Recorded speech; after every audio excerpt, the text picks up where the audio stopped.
Welcome back to our Chess Masters of the Past series, and today I want to start off with a little quiz for you all. The quiz question is, who was the first Soviet chess grandmaster? And if you said Botvinnik, you'd be wrong, because the actual answer is Grigory Levenfish. And Grigory will be our hero for the day.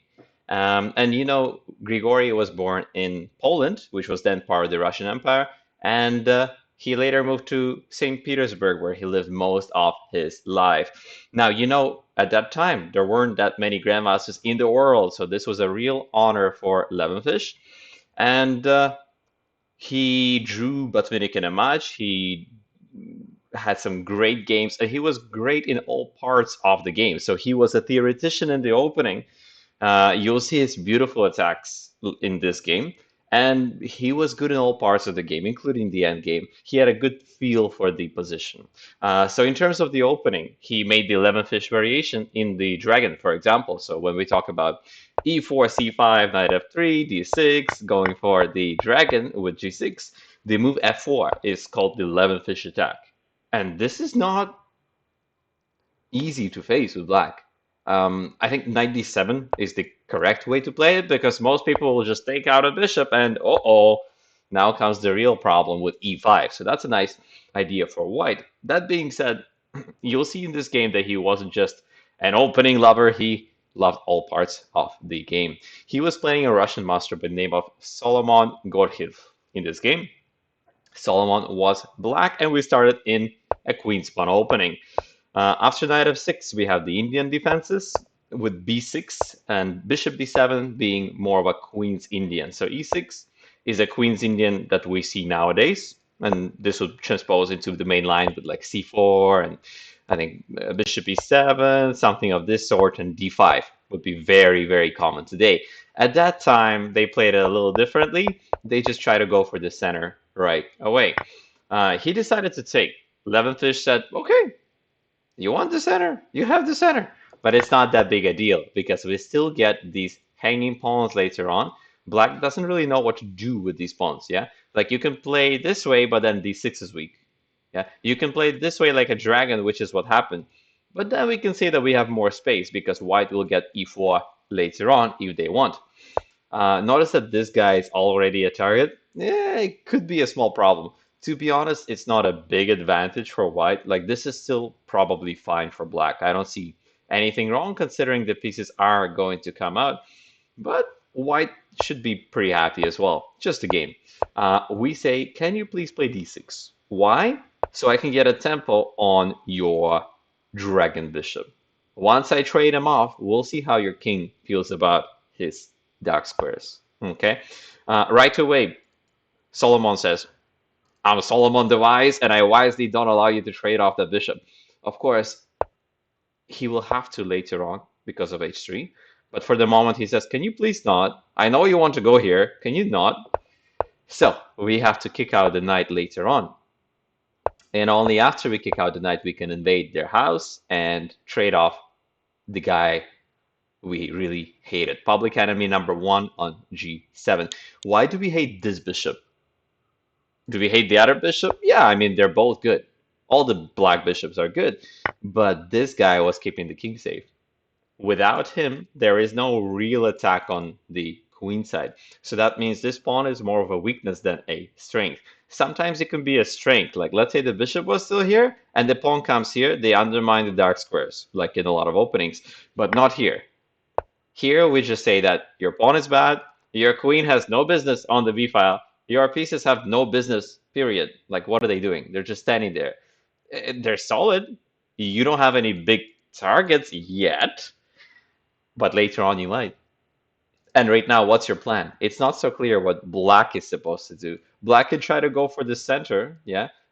If you play e5, then d6 becomes a target. If you play for e6, d5, then these guys will be hanging pawns. So I think white will be very happy to just stick rooks over there after d5 and say thanks for the targets you made for me. In the actual game, black plays this very strange bishop takes. To me, I would say, what? What is that? What kind of move is that? Doesn't really make much sense. At least play something reasonable first, like, I don't know, rook b8. And then you would have this idea of, let's say, rook d1, bishop takes. Now it actually makes sense because after bishop takes knight e5, you get the bishop back. Not only that, but this is just fantastic, yeah?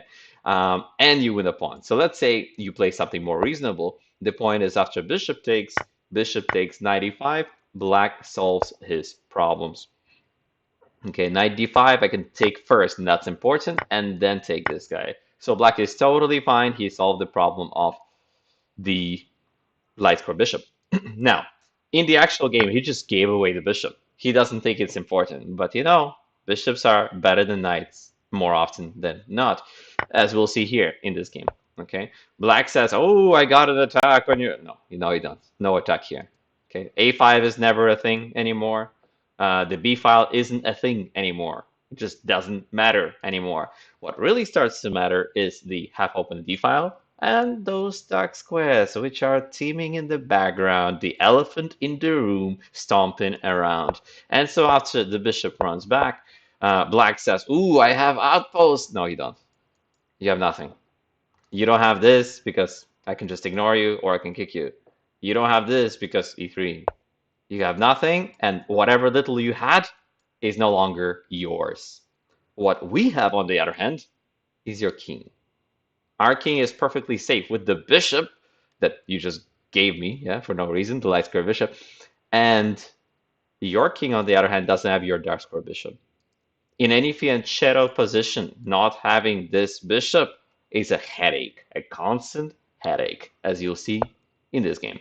After king g8, rook f2, we start preparing the attack. If you saw my last video, we saw how we prepare attacks. Yeah, and so here we're gonna do just that. We're gonna prepare the attack before firing. A lot of people may play this, but why give outposts? Why give them such magnificent squares for knights? We just took it away for a reason. If we attack, we better attack with all we've got. So a good master first brings in the last attacker. Black is already scared, like, oh no, please don't go here. Maybe he's thinking about playing d5 one day, d4. He's short on ideas, to be honest. I don't see what black does, which is kind of what white is banking on. If black doesn't have an attack, then we can build the attack slowly. Take our time. Enjoy f5. Enjoy the process of checkmating you. Okay. Now, in the actual game, black is going for pseudo counterplay. Yeah, this is just pseudo. It's not real. It's scaring you with ghosts, saying, "Ooh, d5 is coming." No, it's not. It's covered. Okay, I even have e4 if needed, or g4, g5 if I'm really scared of the square. Okay, in the actual game, yeah, black has to go for something, and now we actually have to hurry. Because, okay, if we do nothing, yes, this may be scary. So we better do something, and the something I will leave to you to find out. Take your time. What would you do here? Take 3 seconds. How do we attack? 3, 2, 1. If you guessed f5, congratulations. Indeed, we break through saying, why is your king without helpers? Why is your knight unprotected? This is strange. You don't see this very often. It's not considered very good. You're supposed to have the pawn on e7. Okay. If the pawn's on e7, then it's a different story. Then at least the knight can try to hold on or maneuver. You see, when this guy went away, there is no longer knight e5. That's why I don't like knight b4, to be honest. I don't think it's very good. Okay. After f5, on the other hand, boom, we break through. We don't care that they have two barricades. We can break them both. After pawn takes, this is just game over in a very nice manner. Kaboom. With checkmate in mind. And if you don't want to get checkmated, then you better figure out a way around my f-pawn. In the game, he tried for this, which is depressing if you have to play such a move. And he could have also gone for knight d7, but I think that's where the power of knight d5 and the bishop kicks in. Maybe this is still playable, but it looks pretty scary to my eyes. In the actual game, he thought the knight belongs on g7, the fianchetto knight. Usually fianchetto knights are not very good.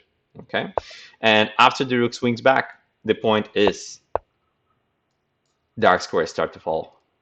The queen tries to run back, but doesn't have the time. Okay.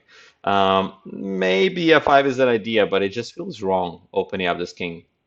Probably e4 or g4 would just break through this castle.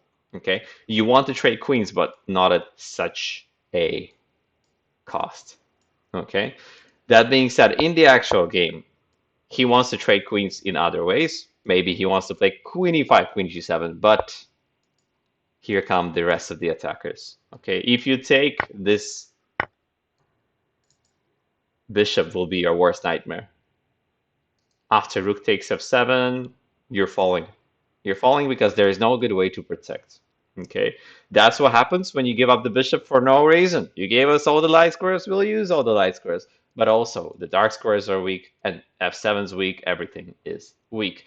So, too many mistakes the black committed, right? He lost the bishop, he gave up the other bishop, he gave us all the light squares, and his pieces are too passive. If your pieces are like that, what counterplay can you summon? None. So in the actual game, he had to reconcile with queen e5, and kaboom. Here comes our checkmate. Okay, he was hoping to trade queens. He's like, give me 1 second. No. Checkmate's coming, whether you like it or not. You can run, but you can't hide, king. As you start to run up the board, it turns out you're going to be running all the way to my house, okay? Because the knight can chase you out. And with the queen sacrifice, we start a nice little king hunt, okay? The rooks invade. The black pieces cannot help them too far. The queen seemed pretty good, but she's not enough to stop the attack. After king g5, very sneaky little preparation move. Okay, why do we prep the attack here? Because we want to play h4. We want to checkmate with here and here, but the king runs all the way here. And we don't like that. So first, we get ready. We say thank you for not taking g3. And now comes checkmate. The knight closed the door, slams the door on the king, and gets ready for mate. Okay. He tried one last thing, which is to pin the bishop, but didn't really help. This time around, we break the pin and prepare the checkmate on g4. Bishop f3 is a move, g4 is a move, everything's a move, but the door is still closed. Solomon said, no, let me get back. He's trying to open the door back to his house, but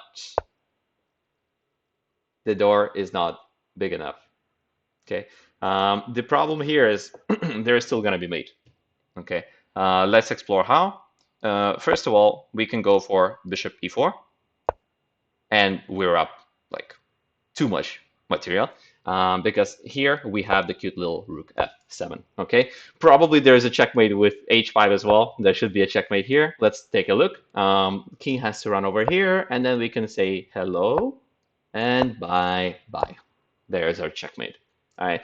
So what just happened in this game? Black made a few errors too many. Number one, he traded off the wrong bishop. Number two, he gave away a bishop for a knight for no reason. He had no play. Black couldn't generate any counterplay with his passive pieces. And when White's attack started coming in, the black pieces were disabled. They were all over the place. They didn't know what to do and how to help. Right? So hope you can play like Levenfish and become the first grandmaster of your country. All right, until next time. Thanks for watching. Bye-bye.